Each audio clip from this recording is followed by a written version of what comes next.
നമ്മളെ അസ്വസ്ഥപ്പെടുന്ന ഒരു വാർത്ത ഇന്നലെ വന്നു. മലപ്പുറത്ത് നടുവത്ത് നിപ്പ സ്ഥിരീകരിച്ചു. ഈ സാഹചര്യത്തിൽ പനിയുള്ളവരെ കണ്ടെത്താൻ ഇന്നു മുതൽ ഫീവർ സർവേ തുടങ്ങുകയാണ്.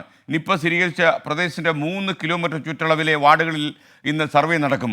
തിരുവാലി, മമ്പാട് പഞ്ചായത്തുകളിലെ 5 വാർഡുകളിൽ കണ്ടെയ്ൻമെൻറ്റ് സോണാക്കി മാറ്റിയിരിക്കുകയാണ്. എല്ലാവിധമായ ജാഗ്രതകൾ മലപ്പുറത്തെ ജനങ്ങൾ പാലിക്കണമെന്നാണ് നമുക്ക് പറയാനുള്ളത്. കൂടുതൽ ഈ നിപ്പ ബാധയേറ്റ് മരിച്ച ഈ സ്ഥിരീകരണത്തിന് ശേഷം കൂടുതൽ കരുതൽ നടപടികളുമായി ആരോഗ്യവകുപ്പ് മലപ്പുറത്ത് രംഗത്തുണ്ട്.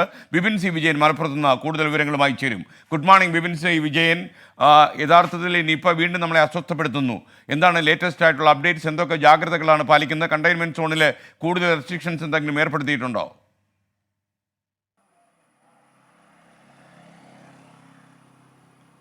Good morning SKN. വീണ്ടും ഈ നിപ്പ സ്ഥിരീകരിച്ച ഒരു സാഹചര്യത്തിൽ അതിൻ്റെ പ്രതിരോധ പ്രവർത്തനങ്ങൾ ഏറ്റവും ഫലപ്രദമായി നടപ്പാക്കുക എന്നുള്ളതാണ് ഇനി മുൻപിലുള്ള കടമ്പ. അതിൻ്റെ ആദ്യഘട്ടമായിട്ടാണ് ഇപ്പോൾ ഈ ഫീവർ സർവേ നടത്തുന്നത്.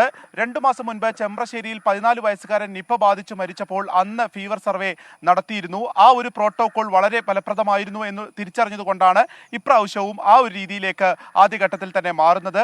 ഈ 3 കിലോമീറ്റർ ചുറ്റളവിലുള്ള വാർഡുകളിലെ എല്ലാ വീടുകളിലും കയറി അവിടെ പനിയോ അല്ലെങ്കിൽ കടുത്ത ചുമയോ ഉള്ള ആളുകളെ കണ്ടെത്തുക, അവരെ ഏറ്റവും വേഗത്തിൽ ചികിത്സയ്ക്ക് വിധേയമാക്കുക, അവരുടെ സാമ്പിളുകൾ ആവശ്യമാണെങ്കിൽ ശേഖരിക്കുക തുടങ്ങിയ കാര്യങ്ങളാണ് ആദ്യഘട്ടത്തിൽ നടക്കുക. ഇതിന്റെ ഭാഗമായിട്ടാണ് ഇപ്പോൾ ഫീവർ സർവേ ആരംഭിക്കുന്നത്. ഇത് ആരോഗ്യവകുപ്പിന്റെയും കുടുംബശ്രീയുടെയും ഒക്കെ പങ്കാളിത്തത്തോടു കൂടി ഒരു ടീമിനെ ഇപ്പോൾ തന്നെ സജ്ജീകരിച്ചു കഴിഞ്ഞു. അങ്ങനെയാണ് ഈ ഫീവർ സർവേക്ക് ഇതിനോടകം തുടക്കമാവുന്നത്. പിന്നീടുള്ളത് ഈ 5 വാർഡുകളാണ് ഇപ്പോൾ കണ്ടെയ്ൻമെന്റ് സോണുകളാക്കിയിരിക്കുന്നത്. അവിടെ നമ്മൾ മുൻപത്തൊക്കെ ഉള്ളതുപോലെ തന്നെ കൂട്ടം കൂടി നിൽക്കരുത്, ഒപ്പം തന്നെ മാസ്ക് വളരെ നിർബന്ധമാക്കിയിരിക്കുന്നു എന്നുള്ളതാണ് ഈ ആദ്യഘട്ടത്തിൽ ചെയ്തിരിക്കുന്നത്.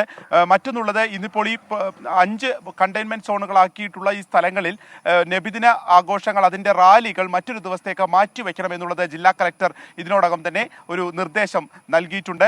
പൊതുവെ ജില്ലയിലാകെ തന്നെ മാസ്ക് ധരിക്കണം എന്നുള്ള ഒരു നിർദ്ദേശവും ജില്ലാ കളക്ടറുടെ ഭാഗത്തു നിന്ന് വന്നിട്ടുണ്ട്. മറ്റൊന്നുള്ളത്, ഇന്നിപ്പോൾ ആരോഗ്യവകുപ്പ് ഡയറക്ടറും മലപ്പുറത്തേക്ക് എത്തുന്നു. അങ്ങനെ കൂടുതൽ ജാഗ്രതയിലേക്ക് കടക്കുക എന്നുള്ളതാണ് ഏറ്റവും പ്രധാനപ്പെട്ട ഒരു കാര്യമുള്ളത്.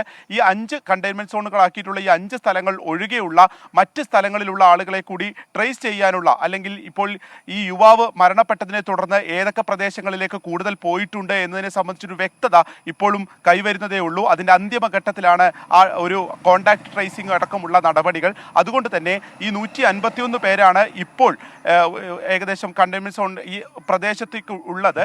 ഈ ആളുകളുമായി കോണ്ടാക്ട് ഉണ്ട് എന്നുള്ളത് കാണുന്നത് 151 പേരാണ്. അത് കൂടുതൽ ആളുകൾ ഉണ്ടോ എന്നുള്ളതിന്റെ കോണ്ടാക്ട് ട്രേസിംഗ് അന്തിമഘട്ടത്തിലാണ് ഇപ്പോൾ ആരോഗ്യവകുപ്പിന്റെ. ബിപിൻ സി വിജയനാണ് മലപ്പുറത്ത് നിന്ന് ചേർന്നത്. മൊയ്തു അയ്യത്ത് പറയുന്ന നേരെ നബിദിന ആശംസകൾ പറയേണ്ടെന്ന് കരുതിയാണോ അതോ മറന്നുപോയതാണ്? സുഹൃത്തെ, എല്ലാ പ്രിയപ്പെട്ട പ്രേക്ഷകർക്കും നബിദിന ആശംസകൾ നേരുന്നു. അപ്പോൾ മലപ്പുറത്ത് ജില്ലാ കളക്ടറുടെ ഒരു അഭ്യർത്ഥന വന്നിട്ടുണ്ട്.